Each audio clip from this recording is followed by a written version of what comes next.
Good morning, good afternoon, good evening, depending on where you're watching me from. Sorry, apply something on my face, so disregard it when you're watching this video. Udele current situation is very late. I just came back from work a few minutes ago. It's 1:28 p.m. or a.m. if I pass saying, but all midnight actually in Chicago. Now, sorry.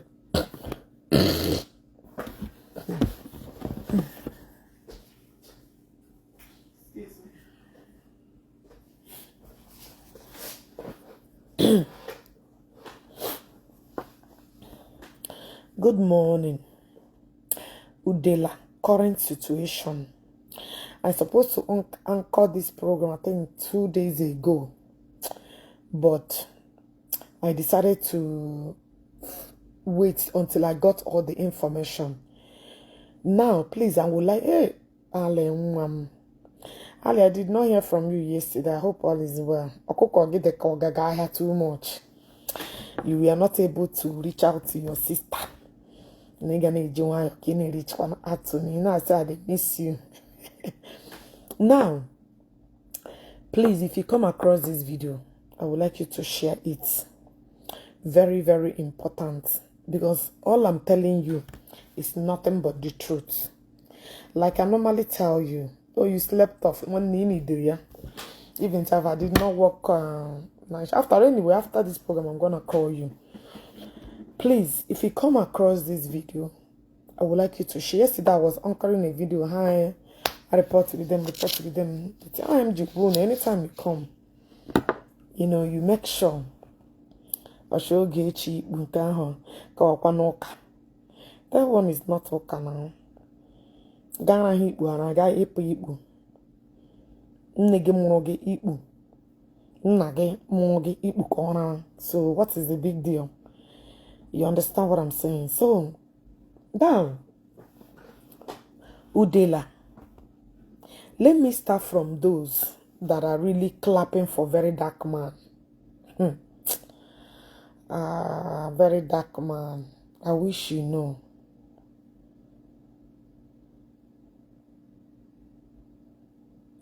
I wish you know. You know, I say okpokoburu ntishnia. I say Ndi Igbo man, where you and that are the, you know, the rapport. They will just explain what I just said now. VeryDarkMan, I see you being in darkness for a long time. And I see you getting years in prison. When they go throw you charges, you'll be arrested. Your arrest will take place soon. It's a done deal. You know, George gave your lawyer an order. And you still had the audacity. Anyway, I don't want you to distract me. Let me block your fake account. Use your real account. At least I know the bleach. At least I'm proud to come out that black skin is the most beautiful thing. At least I'm not bleaching. At least I'm proud to be a black woman. At least I have my self-confidence with my full chase. Old is inevitable. Getting old is inevitable. You that is hiding on that fake account, and who giyadeka who tresom, Madam Tresom, ihena, it just not million name. Oh, I shall get your last. Ora kegana huna kam. Doki again when I'm a grand I'm federal man. Relax. No, they hurry for your life. No, they hurry. Just so chill, cool down. I'm wagging you dear hand on email. Let me go dash you. All this one. I wait more time. Yeah. Him name. I'm a some many okun. You know, you open na de Ishi luda. You don't want anybody touch you. We muni okun na biagi. Oh. You what like? You give me. You give it. Did I hear that Ishi nigga dress? Imeperono shimnyega address. I want you to repeat it constantly. Shem Ogechi na mnyega address na mchopota gi somewhere. Makachineke. I want you to be specific. Repeat ya. Anorom shimnyega address. Please, I would like you to come and tell me that I will give you address. May you stand there for 2 weeks. And when I request for your own address, I'm a ticket abedia. Papa waga on my Ishi. Ke happy iche fi hikuru. It's got my me do a date. And then I'm not sure when I get more elephantiasis. That is what I had. Please, oh God, even borom elephantiasis so borom akwa anyone carry that, I will come by myself. That day ke ga mana madu yiri agona aho. You what I go? He ga mana the most rugged person you have ever met in your life. I'm a ligi ka agon. You know that's your skin and that. I got me jackie ye cashier. Did I hear that Ishi mnyega? Okay, Kamne super address now 4554 North Broadway, Chicago, Illinois 60640. Date where you're down.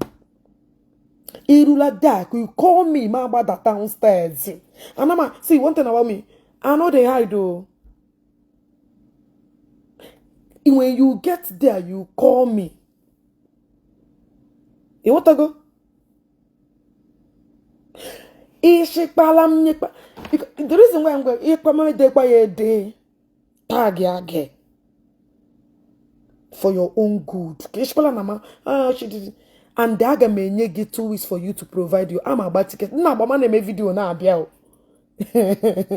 Don't say what you cannot handle. I'm rocket. All this. I know. I may post choir. May check again. May post. Or you post this video and get it. I will still post it. Or what I can name. My address has been online for like decades. A ruler for moment by the downstairs. On another gambler, Abelam Nanke, how many people challenging him too? Kegi me Attire, and I hope that Kato Gato come bagina Madonna. And I don't say I know they hide myself. I always tell you, I grew up at Ebu. Joa Hamamuno phone on our log. My mother now among one name okay, but he came reduce the barriers. When he could reduce the last one because one and they push one banana battle. You know, a lot of things are not going every period. You know, you keep losing a lot of things. I'm a boogie. I'm a make sure I want that game.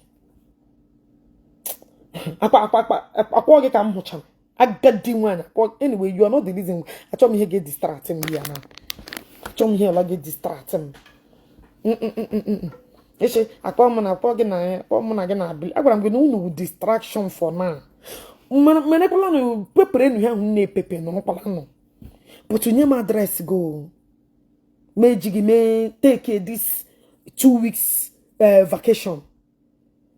Oh, yeah, chocolate for tabu driver. Bia. And what problem? Chopa. I wish I can a video here. Makachi.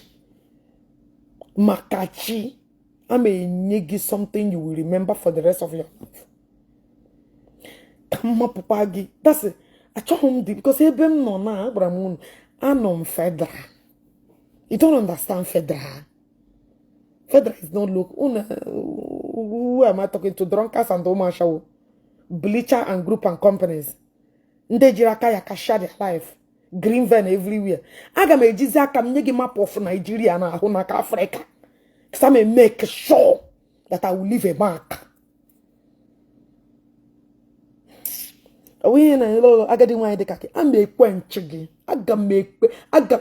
Oh God. Imagine we seize your breath. I will seize it in a second.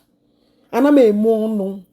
Muna give me china gamma aquagi agadi one. I may wear a that your remaining teeth. I'm a wagon or dum. I may would I'm a rake at of your teeth. Now is a guy who the rake, a rake.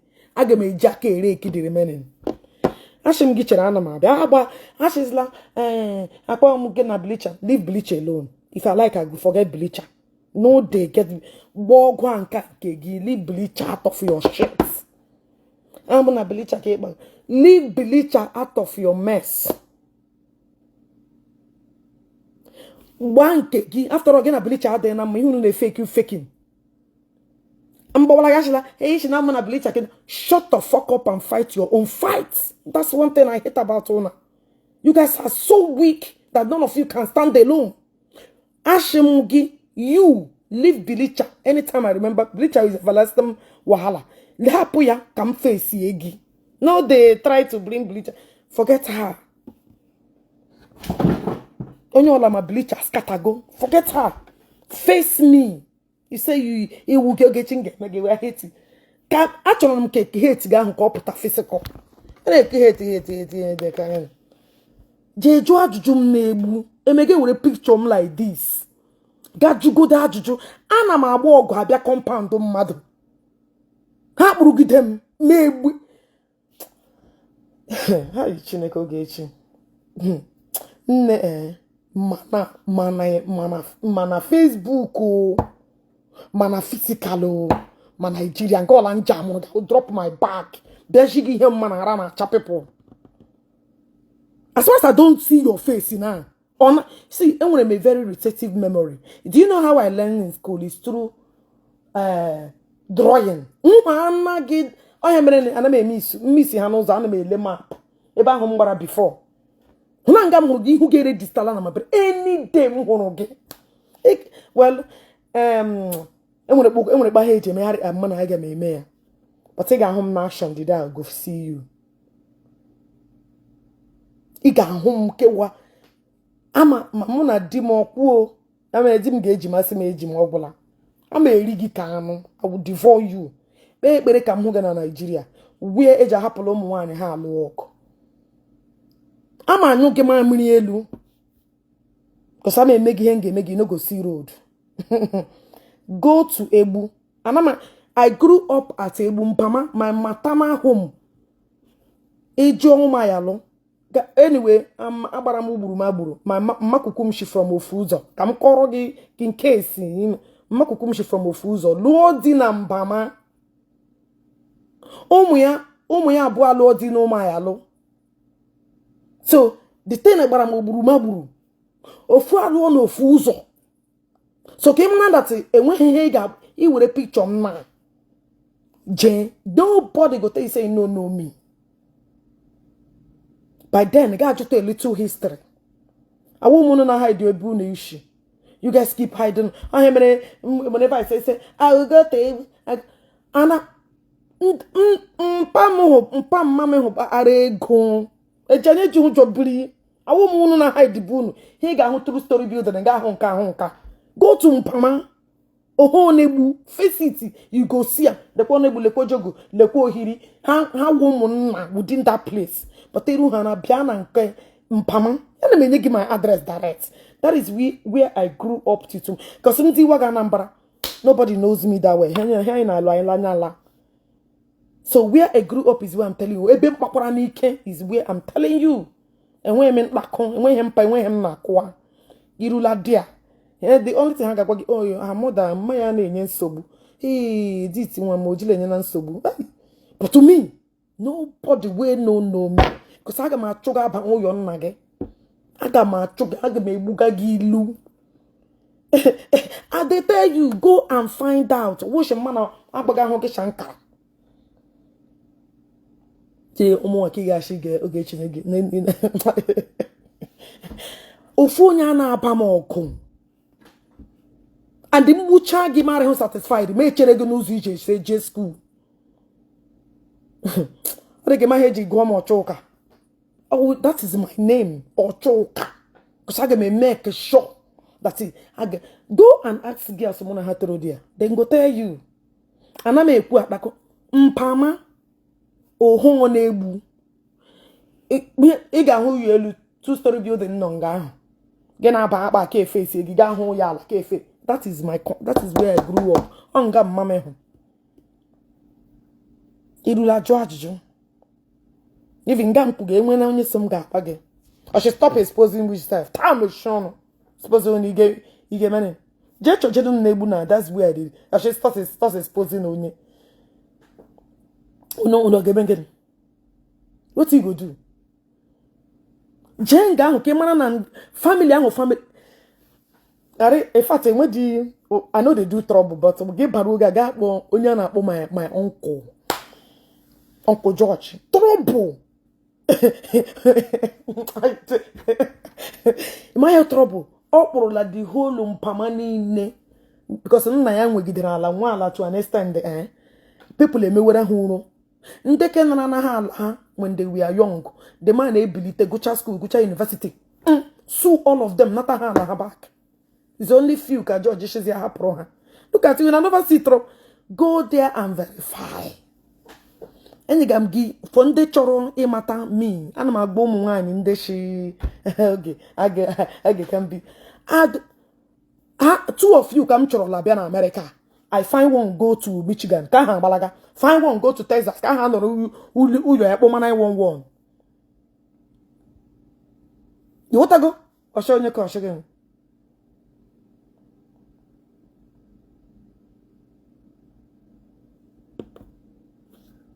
Oh yeah, get out. Shinga for. I don't deal with the fake account. Oh yeah, zero.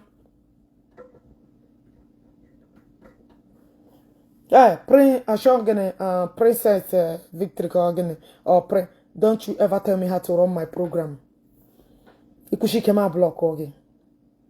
Don't you ever tell me how to run my program. I be homenga.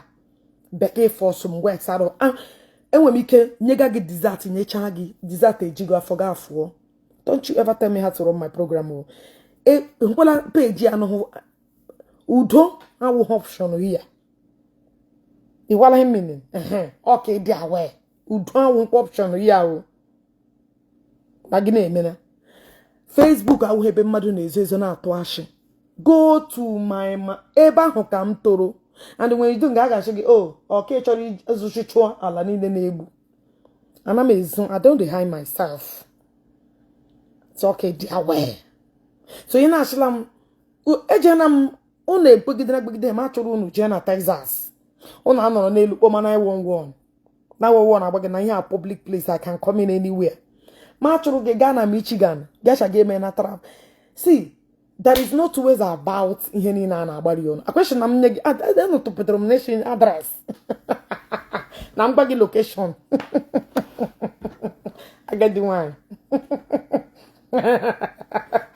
Or another person. Or Woogie came with another person.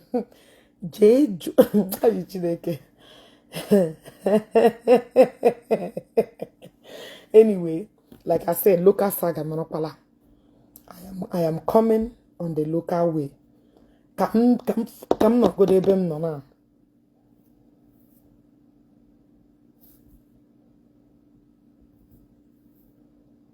Darlington. I'm mezo. I know they. Why Chineke? Gije jura ajuju. The nature chan will return. Now, Udele, guys, share this program now. Like I'm bad the main program before almost one room bleach almost show. Look at you. I got you. I got the one. You know I did. No one ditch and everybody tagging any bullshit. Come on, go back to school or sister Pariakubuni. I got the one every day. Not making sense. I'm happy. I'm a rocky apple. I'm a kopamagi as in teenage kopama oche. If I no do, I'm not sure momo. I'm a login chan. Igama him mammy nearly matoka. And I'm a logo come one ibemo. And him nearly and then I shall hate. In a way, I hate your channel. Do I know you? What can you contribute in my life? Have you donated any session at my NGO before? Have you ever? Ihe na-ekwu nne amamonye wu agadi ekpenka ashige luo digisha igba Libya ịgba akwụna izu oshi aza kporo ahụ ihe ka nnọm nna pụtabere m go ana m ahazigo details ige ụra gaga gị n'anya awụ ihe na amajana enyere m peji ana m akọ ihe na-akọ ihe m na-eli ana m eli mmadụ ebere ya ihe na-akọ a na-agbaka moto mụ na na akụda akụkọ ahụ ihe m mere unu condition unu ji dịrị ụta owo obere ihe to tell you now well aponu shi hapụ Ogechi egbu ụmụ nwaanyị unu you guys know what I can do now unu ma ihe m ga-eme ya na ejime mma ejime ọnụ Chineke nyere m that is only power m nwere because I'm not seeing you guys face to face I'm a John ye nyecha gị unu na-eme meeting every day ma gashi ike na-eme other things I'm a John I'm ye ga ekpe gị mkpo gụna be eje ekpe ihe ekpere eze ka m ga-eje ekpo gị ihe n'aka mpa gị nka ya mpa gị ana m akụda ọnụ rọbish ahụ chacha bubutere ya onye ara na London bubutere ya onye ara na London ihe na-agbarị ọwụwa iri ime ahịa ime omega gị onye gbarịga na omume omega gị are you pregnant ime agadi nwa akụkọ na-eyi akwa aga m egbe gị aga m asụ gị ankpụ nsụcha gị ma pịa gị avụvụarị ya eji ya nwunye ọkụ ma aga m agabara ka anya ihe ọnụ na nga ya egechi mecha nwanne kpotu mmiri kpụ ọnụ ka oshi eze gị biko ishi a na-akọ iri ahụrụ picha isi mecha na kpete na oge nwa that old retired gbagba bleaching scatter everywhere your body cannot even ahụ gị be oshishi ashige gba afuga nne cool town because let me finish it I dey come for you you give one check a picture ke check man nwete gị gecha na nga agba gị keti dekwa bi ji me oshishi nkụ ibega amamu gedolu ikere onwe gị kego onwe gị can't even move like gị jaheze ye me anga monki jahoro tula chere aga m abịara gị something ime eze gị ahụ ga kpụrụ amụ mpam ọnụ because I like mpam me boli ime ala ili nye gị ga kpụrụ amụ ya ọnụ ụtọ wa kpabikwala ya amụ ya kpafara kpala gị agadi pọtụ ihu na azụ ịpọtụ ime ọnụ pọtụ ime ihe na-agbaga ihe na-akọwa ọnụ nna I will bench you ama akọga unu ga-enwe BP overnight abịa gị bịa donoro stay one place wait for me achọrọ m ị na-arụ gị like this m na-arụ gị ma na-arụ your map na anyị chere South Africa ị ka na-akparị Ogechi asị gị gbu ha mmiri ahụ ekpu ọnụ manụ ihe kụga anụ m ihe ikpuga ikpu mmiri ọnụ na-akwụkwọ ọnụ ishi ọnụ dati this bracelet agachihu gị bracelet a na-aga agada agachi eze gị ahụ naanị ihe ga-emechi ya wa amụ mpam ga-akpa ego ọnụ from burial ground ọ bụla ihe ga-emechi ya bracelets ha na-aga cannot cover that your dirty thing ekpo kemma nne gị na nna gị jere mụrụ gị he yere oyiye ga-aparị ọkpụ ọnụ echi achị gị sọnụ mere onye chọọchị eme ịchọrọ ịkpagbu mmanụ ihe bụda nga nwaanyị chere ọchị eme onye na-ga-elecha eze ahụ lụọ gị gosi onye ga-ahụ a na-alụ ekwe nne hapụ m because I'm coming ekwela m ji ọhụhọ jụọ mkpụ aga m edu ụda na ege ya even people where you they call the so-called bleacher where they call they're tired of you. When you are talking they just leave you because they know you don't fucking make no sense. Okay, now come on, do that. I got some picture and as some picture that turn no to ego no. I get chemical asange. A street I got go. Picture get turn no to money.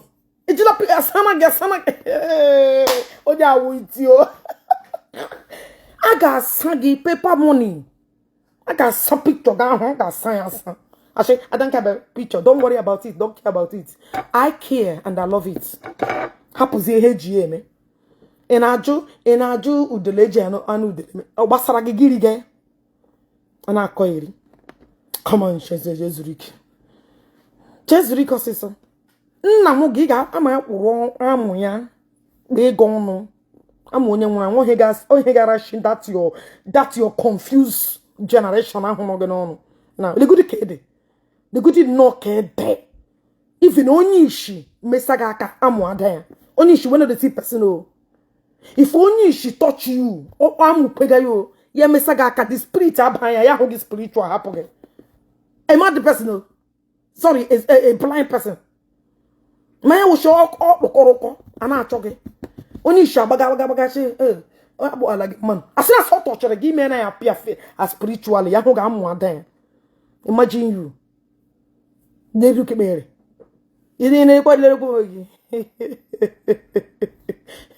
Imana, people got out, all the people got a disorder. Okay, you are right.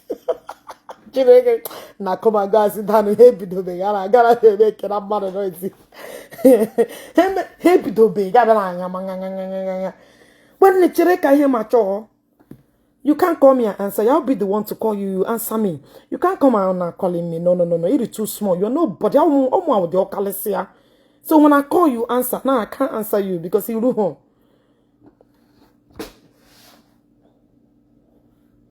The day Uncle CJ will release my picture, most of Saga people go hide.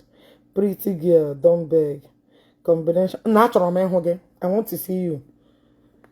Gamma pay your turn, very pretty too bad. Oh, man, not my bleacher jibaganya. I'm very pretty, wanna hide. I'm pretty. If you see me, one ya adore, I don't know, he went out and go with you. Oh, she gave him. Give him, I'm sure you know cool monkey white. I'm sure you know cool monkey white. You will have both also by you him. Yeah, and hey, I'm sure you know cool wood. I'm sure you know cool 1 inch. And I call it the same thing. The cake or 3 something. Give him more. Okay, check it home. Come, shilly man. At the hey, and one day I shake it home. Mama can make a punjo happen and drum and Jamma no koga and you koga. Somebody must Joland. Eh? And I call. Get home. I'm very pretty. Very beautiful. Get home. Hey. Then I put 3 songs. The day now on 3 songs. Ghana Jupiko. I am more confused. My hair wagadiko young. Man, look at the imagine the canal. Look, I'm not deny him myself. Man, I'm not gonna deny you where. Man, I'm not gonna deny you. And boy, look well at you. Day and I have to in a camera. Say, oh, we are just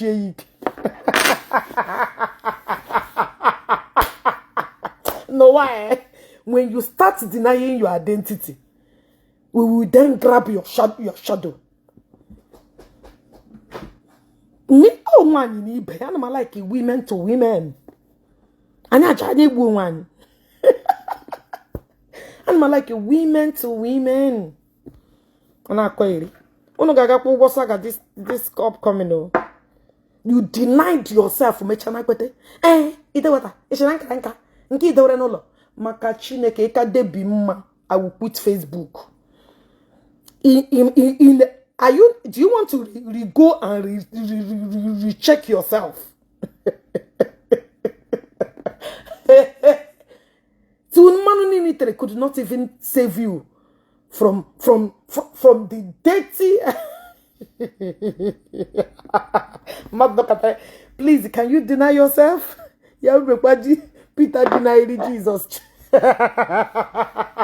Na bika hapo no mbiko bumpe yura. Then onye no off. Onye aru double page ba here be yara abasaga. Anyway, come jen onye mbere na ubia. Now listen. Udele.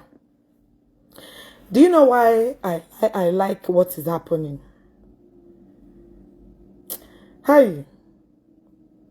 Sometimes I feel remorse. Sometimes I feel major remorse. I should not feel remorse about it. Udele, I know you are somewhere now watching now.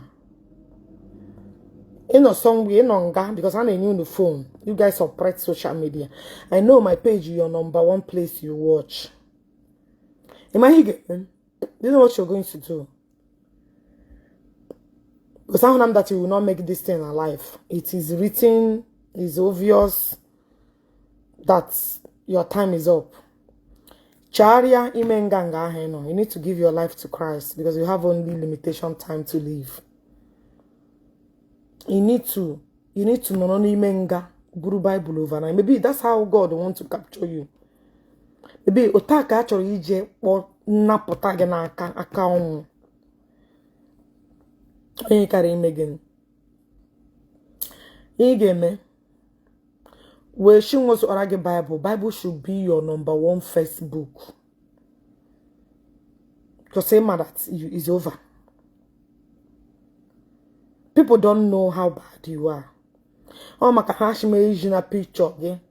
No ga contradict many times. Give Udele. But that double go banage here. It's quite a pity. It's quite Zuru Bible. Zuru Holy Bible. Holy book. Use it for your own good. Because you need Jesus. You need ya.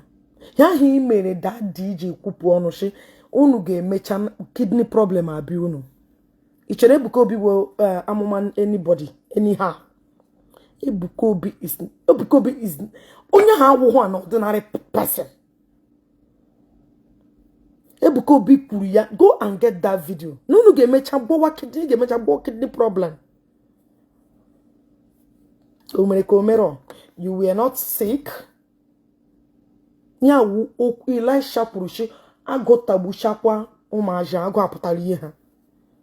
Ebukobi is a powerful movement. Ishi Iri. Ebukobi is not like every other man of God. The man is fulfilled. OMG Shigi. Uno shino virgin. That is why I love what they are the more. Gwala mu pastor ndeni na name pastor na be wan. Popota hakam. Ebukobi pota Shigi. Nwoke or one. Imana na ye dinner na ge pota. With the food chase that's it today. Nobody. Do you know why people are very powerful? Because Hana he mesa hiwala basara wine na nwokaka. God ejige ono. This ogula hene dimake tanya na Chineke.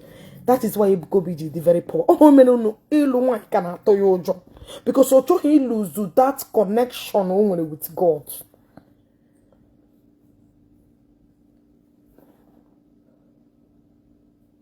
What I go? I will know nyeka chibuzo commentary. VeryDarkMan pass generation. Yeah. The same thing. No na putaga menu no de la rest. Go and de la pass on and Mataya so na get power there in there. We had all those things. You know putana she go and try Udele. Ijele. Then the same thing na katibo kugana. Which is about to go down. Mark my words, he will be arrested before this week runs out. Or next upper week. He's going in soon. And this time around,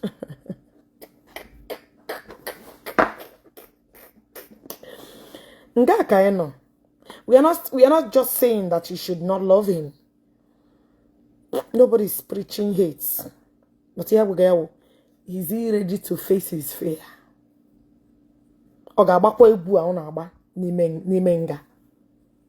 Maybe there will be no room for that.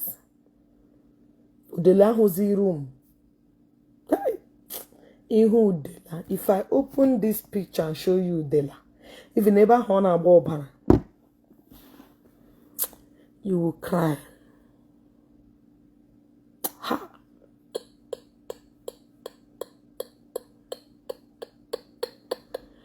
It is too late.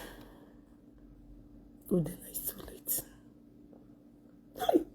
You know, the funny part of it is that people that generated money to go and see Ndage, they want a property, again, some more money because they couldn't find people want a property.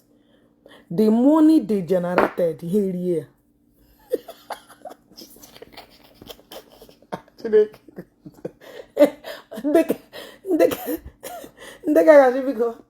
Nigeria Shirika, who is Udele?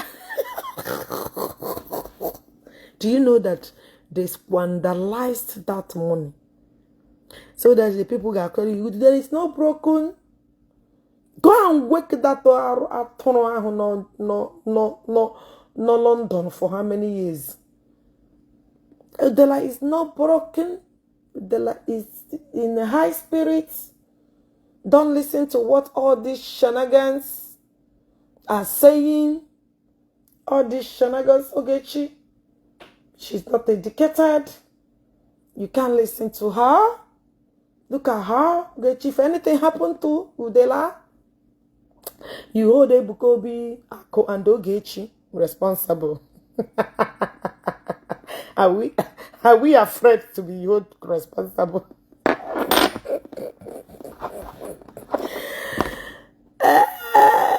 Now listen. Udele committed a crime. We presented it to the court of law. And the law, this person, with all due respect, this person should be held. He should be held accountable for now in prison. For now.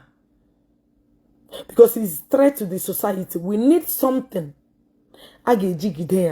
In case Yabalaga, we need this person because he's still a threat to the society now.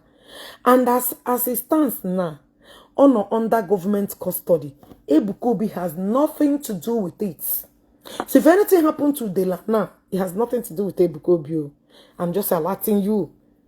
We have given these people opportunity. I should reduce Zora. Hey, Bidore is where go.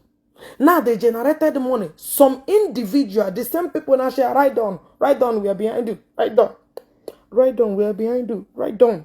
The same people they breed the money here. The same people that are coming online and say, oh, you are formidable. We love you. Don't mind that upon at Chicago. We love you. We will stand by you.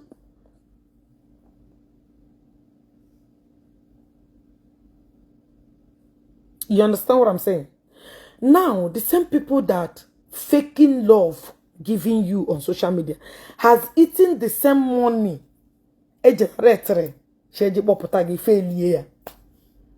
Now, if anything happened to Udele, as now they don't have money to continue with their medical care.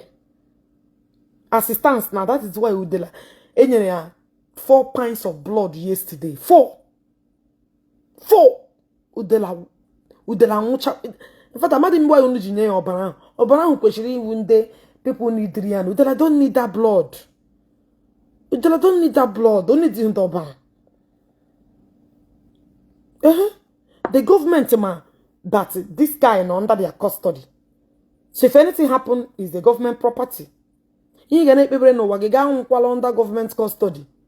Because if they decide that oh, he can wait man under government custody. Because they you become their property. They get somewhere gathering easy. Oh, he can God, let me never be a government property. No. The law is the only thing holding Udele. And you guys had made it worse by eating the money generated. Hey, with the gun, Nigeria, because we the money, chop like some. The money chop. If it's not that, if I show this thing, it's gonna go contrary to this case. I can imagine the situation of Udele. Udele already is now Bobble. The video, now, Udele life is deteriorating on a daily basis. Look at Nka Hanyere. I'm not trying to go back to channel Obara. The Udele. May I will qualify anything that will end up in government property. Look at Udele. See, they have money away. Udele. They call Udele. Oh, they have money aka no way. Udele lekwa. Ode gwara gị na so. I got me with a picture. Check out. I know you know you're even looking at you, no say it's over. Unless I'm mistaken, get take it Udele. Give me all this Udele minimum. The men Udele Hana when they are what's your what's it boring now? What's it boring now? He show you here now, up boring. Tell a little situation. See you. Blog more manly. Cause somebody shall grow more manly. Somebody broke more manly.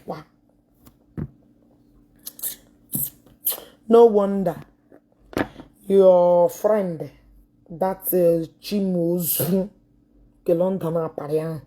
Oji Potashi de la condition is terrible. Let's keep praying for him. These people, these shenanigans. No one do the big up. Why is this one they cry like this? Why is he crying like this? Onye Udele na ege bu mazun na the canals and wogekwe. The man he wishes to peme. Onye bu just few days kidney failure because of the power of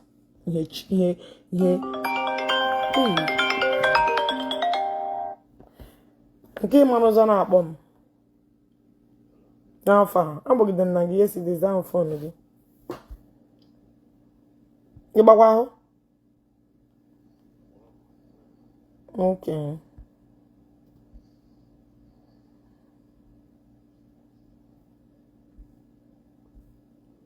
Yeah. Jen ma mo ga ma gi letter na on live program. Onyem.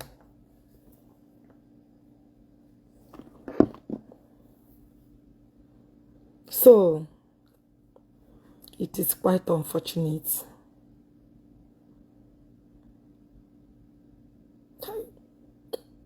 The color Udele. Just take a look at Udele. Udele. I wish you got put on the tom bedamam kidney ga bu efel wala. Let's ma ga fly out of country mo kono Matthias umana hospital. Yeah, only the all this money on a kwenpa nde ga gboro ya Jesus iwe puta e were eje bel wogi. Boruru Abuja na let your matter be his concern. Matthias Zako. These people their name make don't we have.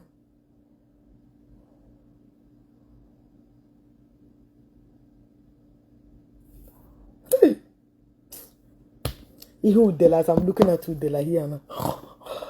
Ishi on no. Udele see you. I want to corner like this. The man and share. Hey, nah, but the police. Nah. I can't get what they can look at. The police are mean. And I go, hey, open your mouth. That's ya. Come on. Nigeria. Hey. They lick Udele. Declare no.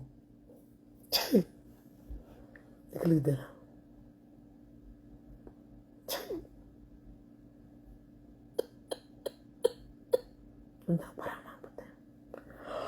Hey. May God have mercy. Well, the thing I know is our daddy naka. So no man na no nde the money. Actually, ija popoto Udele. Do shin. Well, Udele realize a lot of ndị mmadụ ego ha. Nke ha tụrụ gị na POG ije nwetara justice in Ishim, you ate it. The little money they gave you there, we should naturally ije nwetara justice in Ishim. Say you're looking for justice on my head. Say make them call police. Bleach called you now. Again, so we're in a buggy. I can never forget that. That's call. na so ase ore na boga maliwe elu ye were mmati n'olu na ege egbu oh Udele, tell me why I should even have mercy. There's no mercy left in me on your regards. We go to no me because here we hear we shiremo. Here now we hear we shiremo. So I don't understand why I will here. Like because I told her more I'm going because daddy has nothing to do with this. Oh, how did he go? Na their follow crew ate the money. How about toga. I show okay, I got you on Ubiko. The Kembe Brew farm. I show okay. National can with a family issue. If you don't know another one. Pang. In Chineke people are so none of you wageable mad. Lawyer na ego nke ya. They have not finished paying lawyer. Case in a ego. Trouble in a ego. How long will people continue to sustain you? I'm the very dark foolish thing. How long? Number one, remember, you have offended many top people that we go to serious connections. They have offended many of them. And trust me, all of them will gather. They will put hands together to deal with it. You don't know our people. Now, Udele, as your status is very bad, very bad. What are these people that are chopping your money? Let me tell you, people can only sustain you so much. People, my supporters that love me can only support me so much. But when I'm going to get kwado, because so can't matter that people you have may hang with the king throw small, but I want to go get you no see anybody. When you are hand but then ya hogan. Oh, but then ya hogan no na to one big. I'll see you guys. Let Udele. It's quite a pity. Udele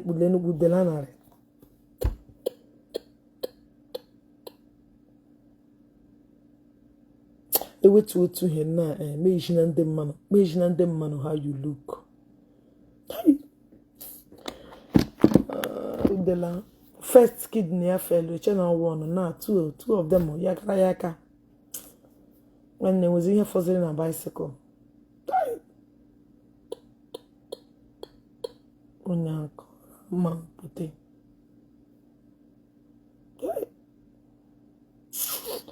Nah, baby. Ha, baby. The language baby boy. Ah, guys. Otila.